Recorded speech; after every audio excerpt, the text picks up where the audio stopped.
9. Amém. Eu vou ler igual, já que ninguém achou. Mas antes de eu ler, deixa eu falar aqui com você sobre um resumo do que nós estamos pregando. É uma série de mensagens de Romanos, vocês sabem muito bem. Nós fomos desde o capítulo 1, vamos até o final de Romanos, capítulo por capítulo, versículo por versículo.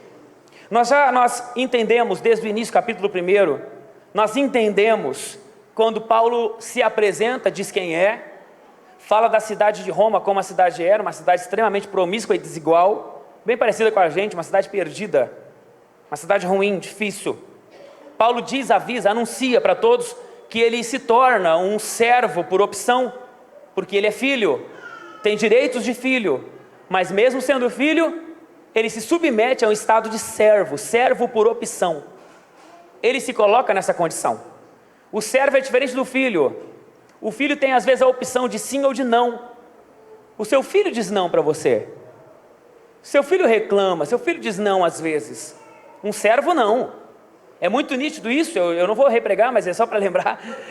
A gente vê muito nítido isso quando o filho vai para o primeiro emprego, primeiro estágio. Em casa ele não lava nem a louça, ela não arruma nem a cama direito. Arruma correndo, arruma lá do jeito que dá, na hora que quer, do jeito que quer. Lava só os copos e os pratos, deixa os talheres para depois, para começar a lavar quando o pai e a mãe estão chegando para dizer que estava lavando. Enfim, filho faz isso, servo não. Servo não faz. Quando vai para o trabalho, não atrasa nem um minuto lá no trabalho, mas atrasava as coisas para o pai e para a mãe. Entendeu a diferença de filho para servo? Paulo, sendo filho, é filho, porque nós somos filho, mas mesmo sendo filho, se comporta como servo. Ele fala isso aí. Servo por opção, com um desígnio, um chamado. Ele é um mensageiro de uma só mensagem. O 8:14, ele fala da gratidão, que antes de tudo deve vir a gratidão. Antes de tudo, sou grato ao Senhor. Tudo começa com gratidão. Uma vida que não começa com gratidão é uma vida que vive, uma pessoa que vive na expectativa do que vai receber e não grata por aquilo que já recebeu. Aí vem a ansiedade, vem uma série de coisas. Quando se vive na expectativa do que vai ser, do que vai receber, do que Deus vai fazer. Então eu vou orar agora, porque se eu orar agora eu vou receber tal coisa. Então eu vou no culto agora, porque se eu for no culto agora eu vou receber não sei o quê. Ou eu vou ser livre de alguma coisa. Se vive numa expectativa do que vai receber. Paulo ensina que na verdade antes de qualquer coisa vem a gratidão, porque a gratidão é um ponto de partida de uma vida abençoada. Um chamado por Deus, um servo humilde, consciente do que tinha para dar. Isso é incrível. Paulo sabia o que tinha para dar. Ele fala para os romanos: eu quero ir aí compartilhar um dom com vocês. Eu vou ir aí compartilhar uma coisa que eu tenho. Isso é certeza. Certeza do que tem. Consciente que tinha algo para dar. É o que todos nós recebemos quando nos tornamos cristãos. Pode ser no primeiro dia. Me tornei crente no primeiro dia. Você já tem algo para dar. Você já tem bênção para compartilhar. Paulo não vai para lá na expectativa do que Deus vai fazer. Bom, eu vou aí para ver o que Deus vai fazer. Ele diz, não, eu vou aí porque eu vou compartilhar o que eu tenho. Eu sei o que eu tenho. Eu sei o que eu recebi. O 14:17, Paulo fala que é devedor de todos. E revelou a nós aqui. E quem não viu essa pregação, eu convido você a voltar lá atrás e procurar. Está na descrição do vídeo, 14:17 de Romanos 1. Quando Paulo fala que é devedor e explica o porquê é devedor.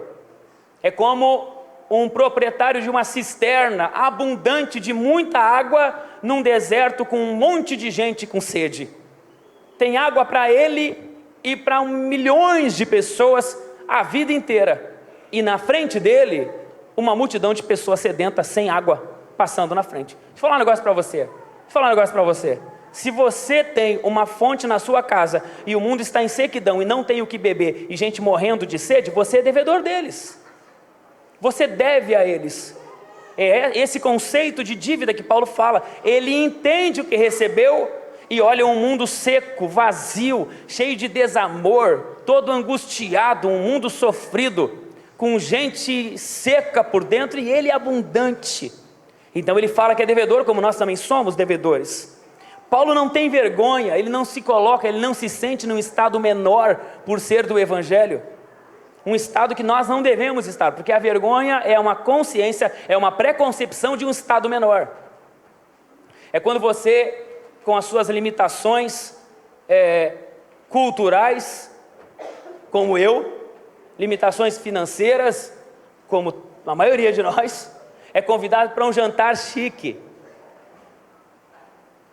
Eu não vou perguntar quem já foi em jantar chique, mas eu já fui. Aí a gente chega no lugar, primeiro eles mandam um convite, uma vez me convidaram, aí botaram assim, esporte fino. Eu pensei, um chinelo de couro, uma bermuda jeans de marca, esporte fino, a gente não sabe o que é, entendeu? Chega lá para comer, 3 garfos. Eu já fui uma vez num jantar da Adonep, Associação dos Homens de Negócios do Evangelho Pleno. É uma reunião de empresários cristãos. Num hotel aí eu fui uma vez, chegando lá não sabia o que fazer, dá uma vergonha, porque é uma preconcepção, um preconceito nosso de nós mesmos, que nos coloca num estado menor. A gente acha que é menor, mas a gente não é, a gente é igual, é filho de Deus, todo mundo é igual. Mas nos dá uma percepção de um estado menor, isso dá vergonha. Isso intimida. Paulo está dizendo que não tinha vergonha do Evangelho. Está lá um filósofo falando filosofia, está lá um cientista falando de ciência, e Paulo falando do Evangelho. Sem nenhuma vergonha em relação ao cientista, sem nenhuma vergonha em relação ao filósofo, tendo a certeza absoluta, como ele mesmo fala aqui no final, que o Evangelho é o poder de Deus para a salvação de todos aqueles que perecem, que se perdem. Ou seja, o Evangelho é mais importante, mais poderoso do que qualquer outro tipo de ciência, de qualquer outro tipo de informação. Paulo tinha essa certeza. E no 18 ao 32, ele faz uma lista de 3 tipos de pessoas. A primeira, pessoas normais, que não enxergaram Deus nas coisas criadas. Pessoas que olham, mesmo sem Bíblia, olham para o nascer do sol e não conseguem ver Deus. Olham para uma criança que nasce e não conseguem ver Deus. Olha para a chuva que cai na hora certa, para a planta que vem no dia certo, para as coisas exatas do Senhor, maravilhosas do Senhor, e não conseguem enxergar Deus. Por não enxergar Deus, é entregue ao pior castigo que Deus pode dar para alguém, que um pai pode dar para alguém, que é entregar a pessoa à sua própria vontade.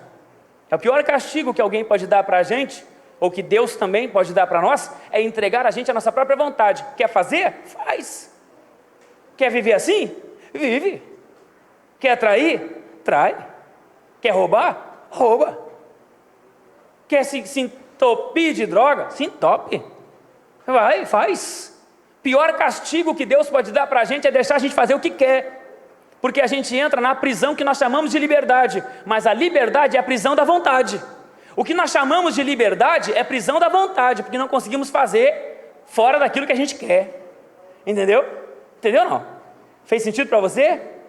Entendeu? O que nós chamamos de liberdade, eu sou livre para fazer o que eu quero, é preso no que quer, porque não consegue deixar de fazer.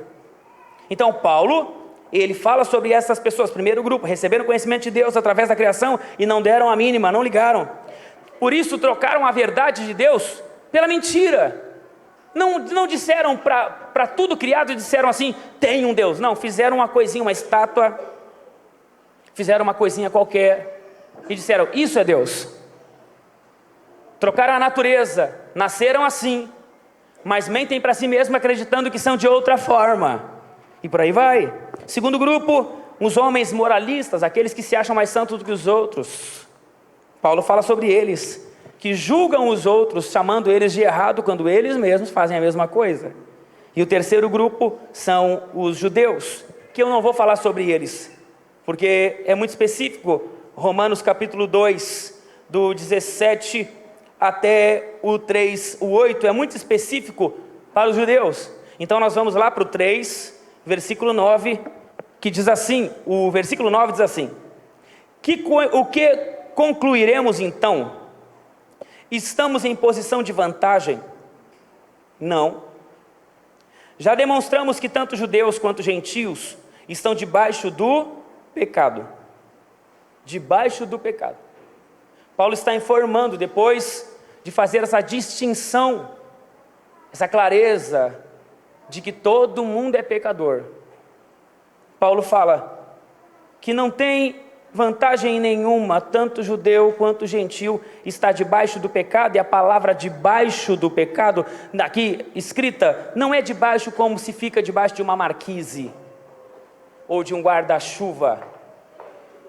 Estar debaixo do pecado, que se lê, que se interpreta às vezes, Nice, é como estar debaixo de uma marquise. Estou debaixo do pecado, estou em pecado. Logo, quando eu não quero mais estar debaixo do pecado, eu saio daqui. E eu estou livre do pecado.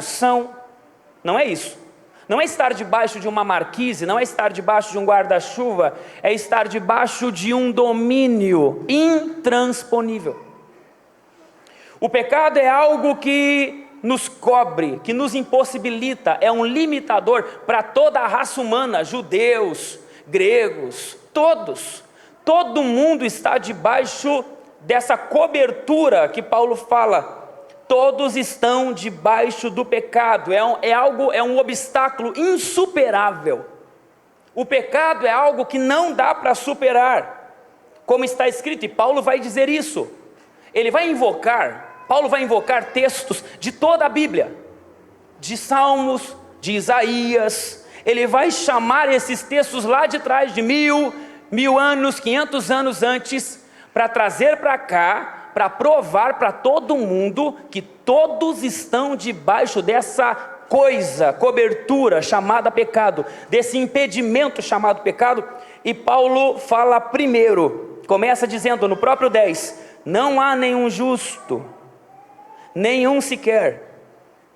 Não há um justo, não há ninguém que possa ir até Deus, não há ninguém que entenda. E realmente não há ninguém que entenda as coisas de Deus como elas são. Ninguém tem uma compreensão completa das coisas de Deus. Ninguém compreende completamente as coisas de Deus. Não há quem entenda. E de fato, nunca houve. Há anos. Isso, quando Paulo está dizendo que não há quem entenda, o texto é de 1000 anos atrás. Paulo está falando depois de Jesus. Nós estamos aqui em 2022 falando que ainda as pessoas não compreendem completamente as coisas de Deus.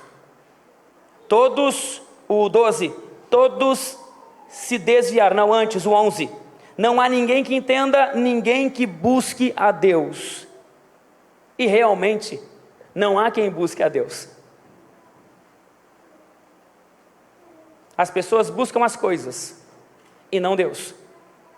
Vou dar um exemplo para você. Você quer ir para Guaíba, você não tem carro, você tem dinheiro ou tem um cartão, o seu destino é Guaíba, você chama um Uber, você entra no Uber. Você quer ir para onde? Para Guaíba ou para o Uber? Para Guaíba. Mas você foi até o Uber, você buscou o Uber, para o Uber te levar para Guaíba. As pessoas não buscam Deus, as pessoas buscam as coisas. Por exemplo, quem quer ter uma vida abençoada? Todo mundo quer ter uma vida abençoada. Quem é que tem vida abençoada para dar? Deus. Então logo eu busco Deus, para quê? Para ter uma vida abençoada. Eu quero ter um casamento feliz. Quem não quer ter um casamento feliz? Todo mundo quer ter um casamento feliz. Então eu vou buscar quem? Quem pode me levar para Guaíba.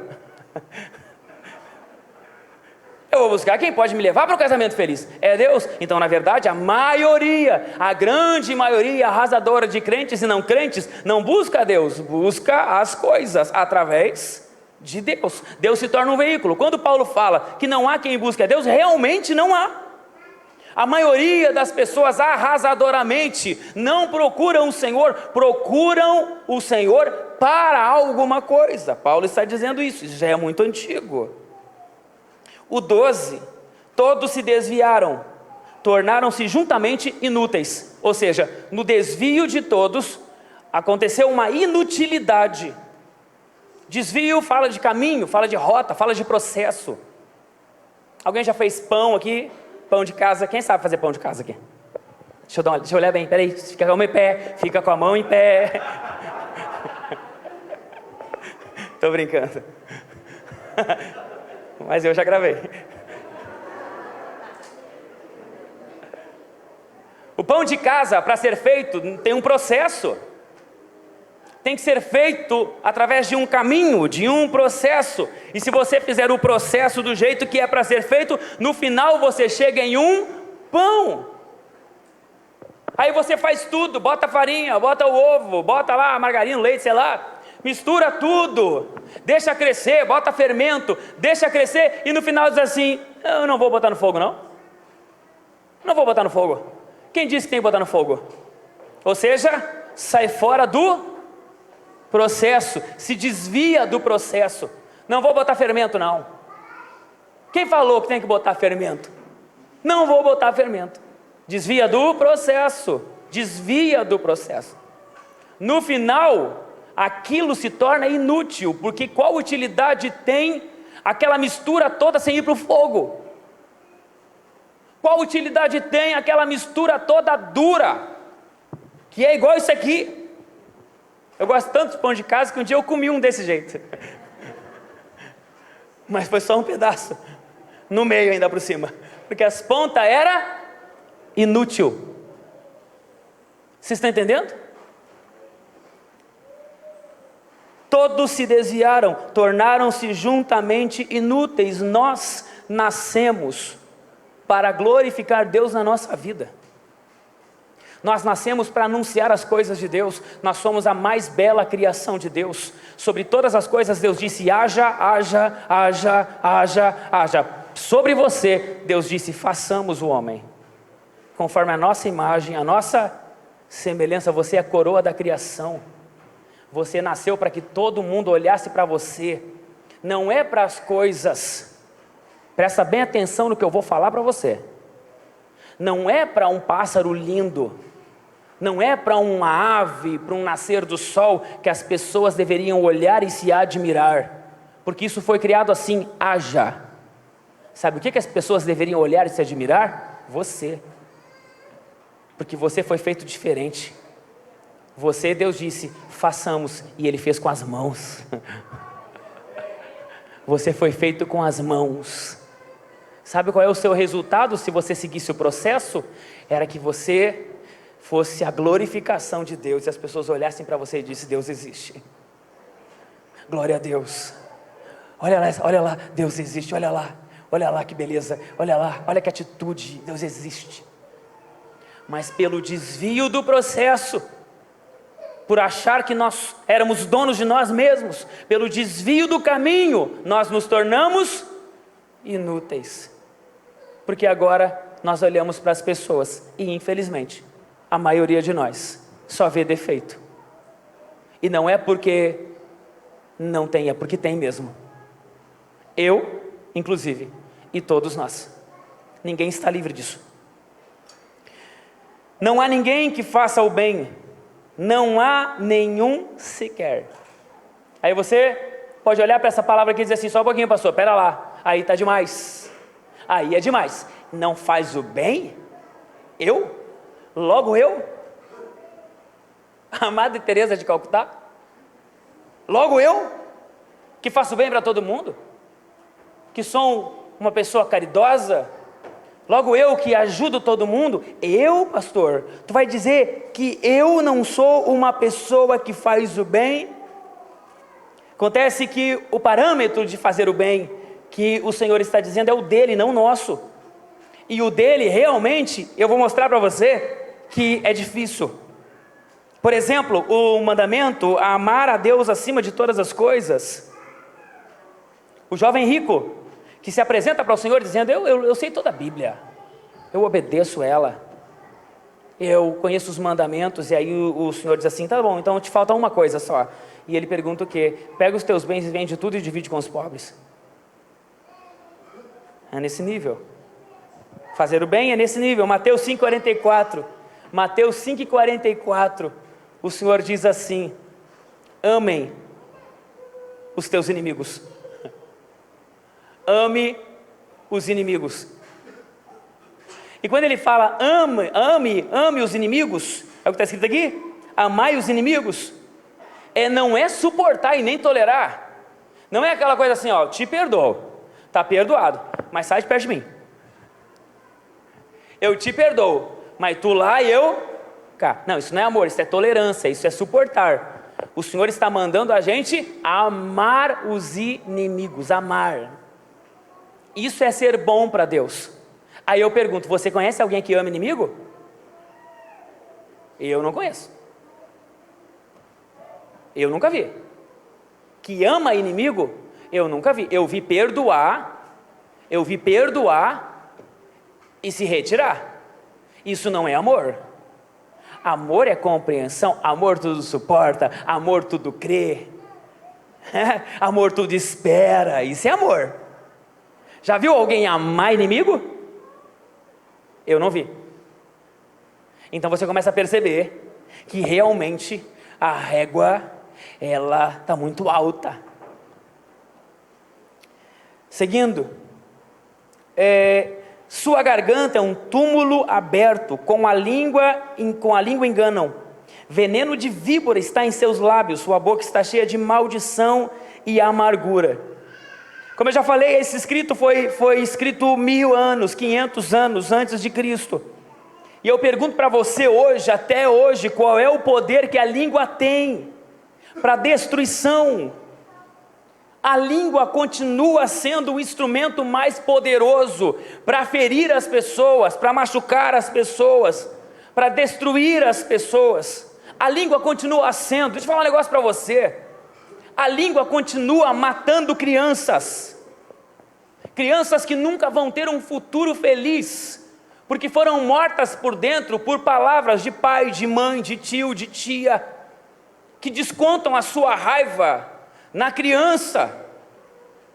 Homens que não se deram bem no seu relacionamento, escolheram mal uma companheira, e agora, pela sua ira, ofendem e machucam as crianças, descontando a sua raiva nelas. A boca continua matando. Eu quero que você entenda uma coisa, isso está acontecendo agora em todos os lugares. A língua está matando as pessoas, a língua está ofendendo. Veja no campo de futebol, é só futebol, mas olha a língua machucando, ofendendo, como eu vi agora a mamãe que está com um menininho. Vocês viram esse vídeo? O menininho negro, e a mãe está dizendo, tentando consolar o guri e colocando muita ira também naquilo, porque os colegas chamaram ele de cocô. E a criança está chorando, dizendo assim: mãe, será que um dia eu vou ser branco?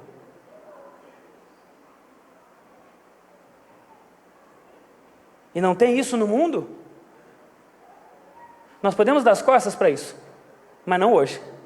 Hoje nós vamos encarar de frente isso aí. A língua continua matando, a nossa também. A língua continua ruim, má. Seus pés são ágeis para derramar sangue. Ruína e desgraça marcam os seus caminhos, e não conhecem o caminho da paz. Aos seus olhos é inútil temer ao Senhor. Os pés são rápidos para derramar sangue a vida inteira. Todo dia você vê notícia de gente morta. Assassinatos, é rápido, as pessoas são rápidas. Guerra em cima de guerra o tempo todo. Ruína, desgraça marcam os seus caminhos, e aos seus olhos é inútil temer a Deus. Olha o cenário, e esse cenário agora aqui, de temer a Deus, até os crentes, infelizmente, não temem mais o Senhor. Não consideram o Senhor com temor. Eu não posso fazer isso. O meu Deus está vendo. Eu não posso viver assim. Eu tenho que cuidar, um temor. Olha isso. Aos seus olhos é inútil temer a Deus. Temer para quê? Não dá nada. Que Deus? Ô irmão, cuidado. Que Deus? Mas Deus não gosta. Que Deus? Não faz isso porque Deus. Que Deus? Isso crentes e não crentes, de todas as culturas. Hoje o temor, ele se esfriou. O cenário é esse. O cenário é esse. E se nós formos honestos com nós mesmos, nós olharemos para isso, em alguma coisa nós seremos pegos. Em alguma área disso aqui nós seremos atingidos, alguma coisa nos alcança. Em alguma coisa desse texto e dessas coisas ruins, nós estamos encaixados, não tem como fugir disso. E agora o que nós fazemos? O versículo 21 responde: mas agora se manifestou uma justiça que provém de Deus, independente da lei, da qual testemunham a lei e os profetas. Justiça de Deus mediante a fé em Jesus Cristo para todos os que creem. Não há distinção, pois todos pecaram e estão destituídos da glória de Deus, sendo justificados gratuitamente por sua graça, por meio da redenção que há em Cristo Jesus. A palavra quando fala sobre redenção, a palavra quando fala sobre justificação, eu vou explicar para você o que significa e eu vou encerrar com isso. Nós nos preocupamos com as pessoas erradas. As nossas más obras, maus pensamentos, más atitudes, nossos pensamentos ruins, nós escondemos das pessoas que estão do nosso lado. O que vão dizer de mim se me ver falando isso, pensando isso, dizendo isso? Não pode ver isso, a gente esconde da pessoa errada. Porque o que pode fazer alguém por nós ou contra nós? Nos taxar de algum rótulo? Não pode fazer nada contra nós. As pessoas que estão próximas da gente não tem sentido esconder delas as nossas maldades, porque é fácil esconder. Tem pessoas que vão passar a vida inteira enganando, sabia? Eu já fui em velórios, que na hora do velório, depois de morto, se descobriu uma vida de mentira. A gente engana, mas tem um que nós não podemos enganar. Esse um vê a gente desnudo. E esse um se chama Deus. Deus vê a gente. Deus vê as nossas piores faces. Deus vê os nossos piores pensamentos. Deus vê tudo. E a palavra diz que nós não devemos ter medo do homem. E o que o homem pode fazer contra nós? Pode matar o nosso corpo? Nós devemos temer ao Senhor, que além de matar o nosso corpo, tem o poder de jogar a alma no inferno. Deus vê. Deus vê os nossos pecados. Deus vê as nossas falhas. Deus enxerga, e o que me preocupa é saber que esse Deus que enxerga é um Deus irado, porque imagina nós, que enxergamos parcela da maldade da humanidade, imagina Deus que vê tudo. Deus vê os pensamentos, Deus vê as atitudes piores que sejam, as atrocidades que se fazem, Deus vê a nossa maldade, e contra Ele não tem o que fazer, porque Ele, quando olha para nós, nas nossas maldades, nos nossos erros, na nossa língua que às vezes fala o que não deve, nossa língua que ofende, nossas atitudes erradas, nossa falta de temor, Deus olha para nós e sobre nós pesa a ira e o peso da ira de Deus, pesa sobre nós. Não tem como a gente tapar o sol com a peneira. Eu me decidi, eu resolvi pregar toda a palavra e não parte dela. Eu resolvi que a qualquer custo a palavra seria pregada na sua integralidade. E deixa eu falar um negócio para você: enquanto nós pregamos a palavra toda, Deus faz a obra que tem que fazer. Nós no caminho não precisamos amaciar ego de pecador. Nós não precisamos amaciar ego de quem está enganado indo para o inferno, porque vai chegar um dia que palavras doces não resolverão o nosso problema.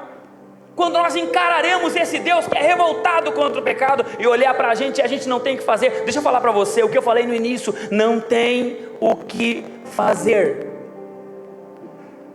O pecado é real para todos. O pecado é um limitador para todos, e você não consegue romper com esse limite. Pecado é o despir de todas as nossas máscaras, porque Deus vê assim, e a gente está assim sem poder se cobrir, e Deus olhando e a ira dele vindo contra nós. E aí Jesus vem, e a palavra redimir, a palavra perdoar aqui nesse sentido aqui, a palavra justificar, a palavra redenção, no original tem o sentido de cobrir. Então nós estamos despidos na rota de um Deus irado contra o pecado, e nós não temos o que fazer em relação ao nosso. Aí Jesus vem, olha para nós e nos cobre com seu sangue. E o Deus que vinha contra nós para executar a justiça, porque Deus é justo, e nós estávamos na rota da ira, agora Deus olha para nós, muito pelo contrário, ao invés de nos odiar, agora Ele nos ama, porque Ele enxerga em nós o sangue do seu Filho Jesus Cristo. Vou explicar para você, para encerrar, o que Jesus fez. Imagine você, homem que está aqui, mulher, imagine você com uma dívida impagável. Essa dívida vai lhe custar tudo. Vão levar sua esposa, vão levar os seus filhos. Eu quero pedir que você, homem, venha comigo. Você, mulher, também. Eu vou usar o homem como exemplo, mas que não tem como usar um exemplo amplo para todos, mas tente se colocar nessa situação que eu vou falar. Você é homem, você tem sua esposa, seus filhos, coisa mais linda, casamento feliz, só que tem uma dívida. E a dívida é tão alta que o executor da dívida vai tirar sua esposa, vai tirar seus filhos e vai fazer de você escravo. Eu quero que você se coloque nessa condição. Você em casa, com a sua família, tudo lindo, mas você tem uma dívida muito alta, impagável. E o executor vem, ele está vindo, e ele vem, ele chega. E quando ele chega, não tem o que fazer. Ele vai levar tudo. Ele vai levar tudo, todo mundo. Ele vai tirar todo mundo, deixar você sozinho. Você sabe bem que aquela é a última vez que você vai olhar para sua esposa. A última vez que você vai olhar para os seus filhos. Porque agora eles vão para outra casa que você não sabe para onde é.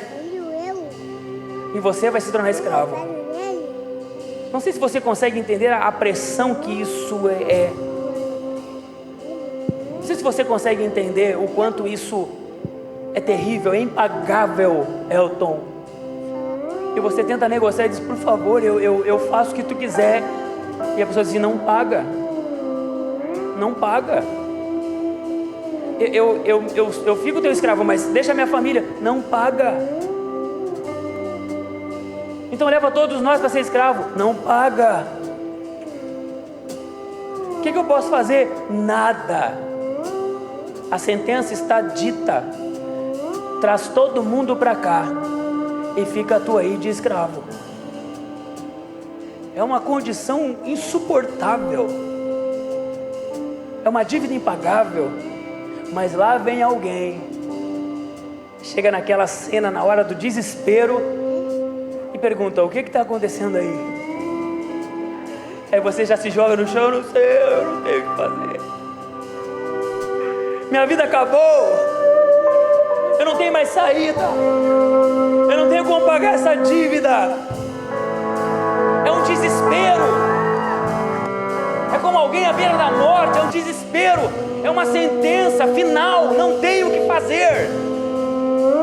Essa é a rota de todos nós. Nós temos uma dívida, você tem que entender que todos nós aqui temos uma dívida com Deus impagável. Impagável. E aí chega alguém e pergunta qual é o problema que está acontecendo aqui, e você se joga no chão desesperado, porque é isso, a dívida nesse nível te joga ao desespero. E ele diz, quanto é a dívida? E você fala, é muito caro. Eu não perguntei se é caro, eu perguntei quanto é a dívida. Aí o executor diz assim, a dívida é tanto. E ele diz assim, então tá bom, tá pago. Pode voltar, fica todo mundo aí. Está pago. Fala para mim agora, o que essa pessoa daqui para frente vai significar para você?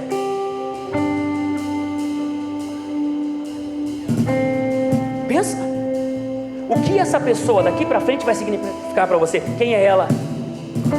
Ela chegou na sua dor, ela pagou a sua dívida impagável, ela solucionou o teu problema, mas não um problema igual a esse probleminha que a gente tem, é uma coisa insuportável. Ela veio e resolveu. Quem ela é para você dali para frente? O que ela vai significar para você dali para frente? Quer saber de uma coisa? Jesus fez isso por você.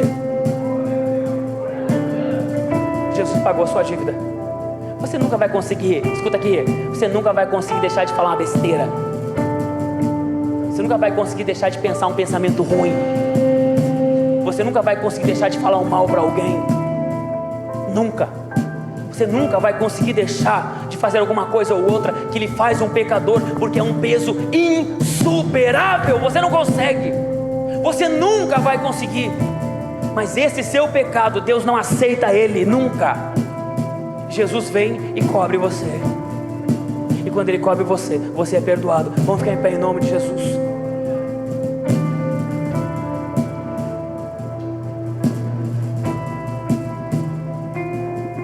Em nome de Jesus.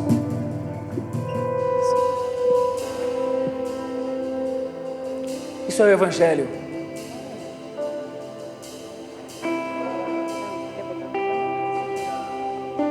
Entre o caos e a alegria, tenho mais agora. Nós todos, e é sobre isso que Paulo está falando. Escute bem que eu vou falar para você. Todos,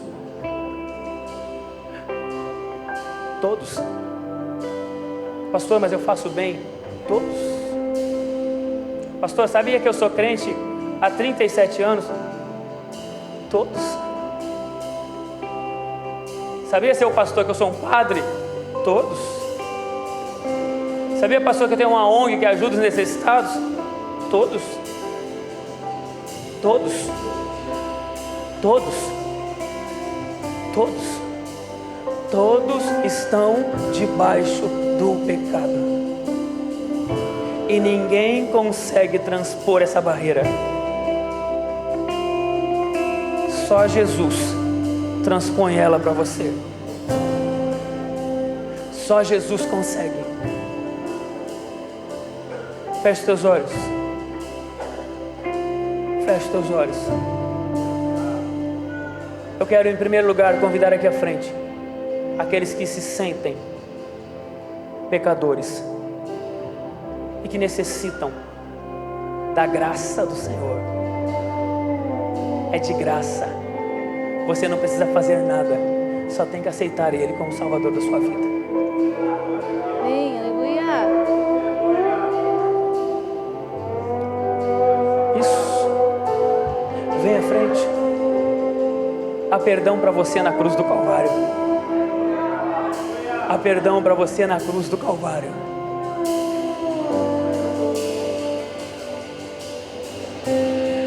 A cobertura sobre a sua nudez na cruz do Calvário.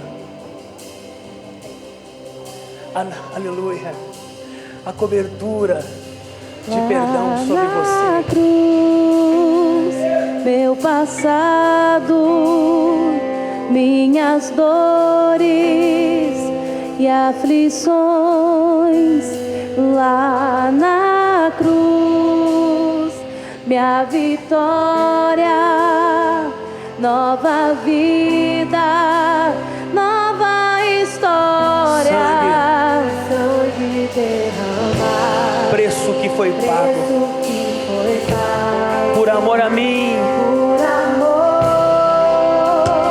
a mim, poderes ou palavras, nada se compara se compara ao grito ao grito que foi dado, está consumado. Oh, oh, oh, oh, oh, oh, oh,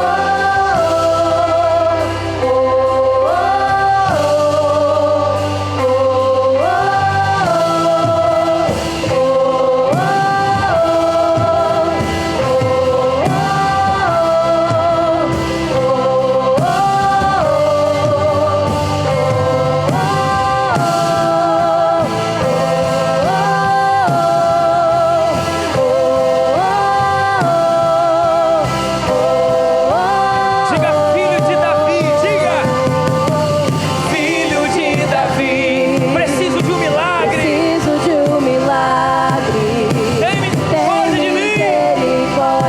de mim. Quebra as correntes. Quebra as correntes. Cura minhas feridas. Cura minhas feridas. O grito já foi dado na O cruz. grito já foi dado na cruz. Filho de Davi. Preciso de um milagre. Preciso de um milagre. Tem misericórdia de mim. Tem misericórdia de mim. Quebra as correntes. Quebra as correntes. Cura minhas feridas. O grito já foi dado na cruz. É interessante. É interessante. Fica assim como você está. É interessante o que Jesus fala quando ele morre. Quando ele vai morrer, ele diz: está consumado. Sabe o que isso significa? A barreira foi transposta. A limitação foi vencida.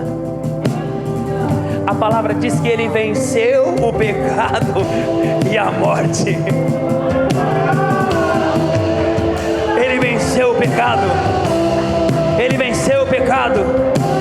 Nenhum pecado. Quem intentará acusação contra os filhos de Deus? É Ele quem os justifica. Em nome de Jesus. Nenhuma condenação. Nenhuma condenação para quem está em ti, Jesus, cuja vida coberta está pelo sangue que desceu da cruz. É certo.